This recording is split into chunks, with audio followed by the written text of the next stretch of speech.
A woman complained to a wise man. He said, "Oh, wise man, my husband doesn't love me. And I hear that you have power and you can give certain things to people to make their husband to love them. Please, make my husband to love me." The wise man said, "Okay, come."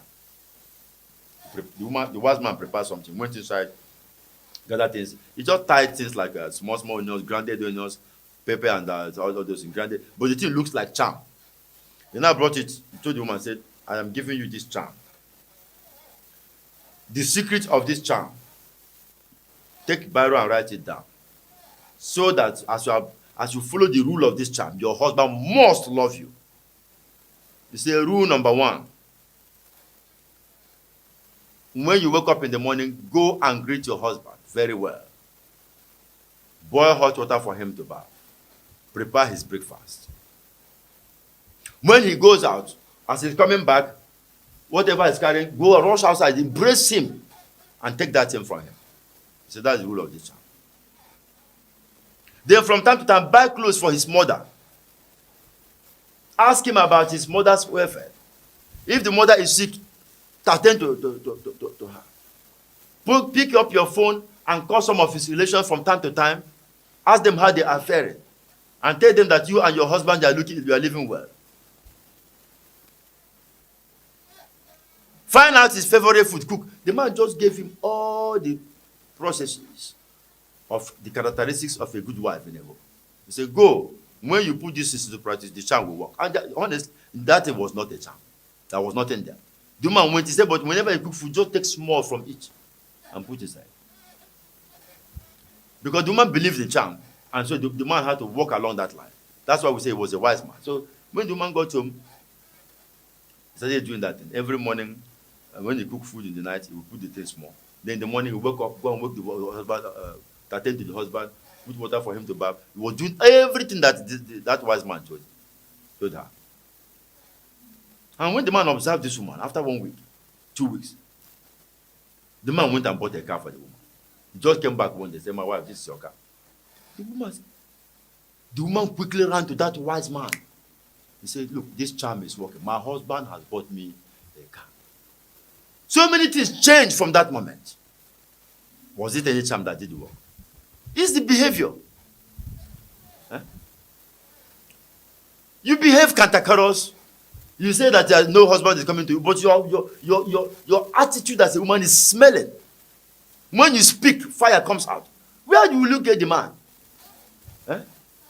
Or you say you're a man that women are running away from you, and you are very stingy. You use sense to borrow money from her. The ordinary $1 or 100 naira or 1,000 naira you took from her, you have not paid her. The first time two of you met, you go to different places. One day you go to the market. "Okay, can you have 1,000 naira that borrow me?" He gives you. You think she will come and remind you? She's waiting for you as a responsible man to give her back that money. Even in your home as a wife, you use trick to collect money from your wife. "My wife, give me that. You have so and so money." They say, "Bring, I'll pay you back." The woman humbly brings. For the woman to have given you that money means that her heart is for you.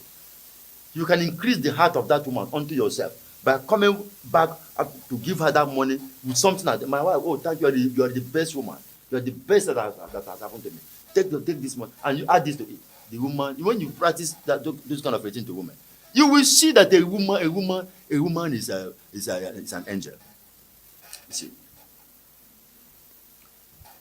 an Igbo proverb here in Nigeria of Africa say that woman is like bee. Treat her well, she yields honey. Treat her bad, she wreaks havoc. So, may the Lord bless this in your hearts as you receive this message. And I pray that the little you have had, you use it.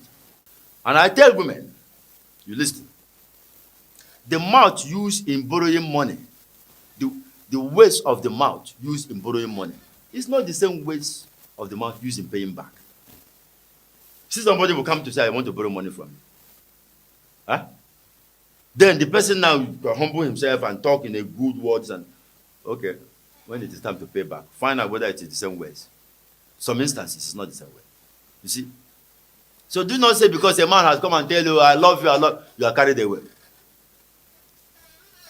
Then you give yourself. What if this is vandalized there? So what we are saying is that you should keep yourself and pray the Holy Spirit to bring that man that will come and take care of you. And you, man, as you are hearing me, if you have not yet taken any, you are made to multiply. Pray the Lord to fulfill that word upon you. He will give you the enablement.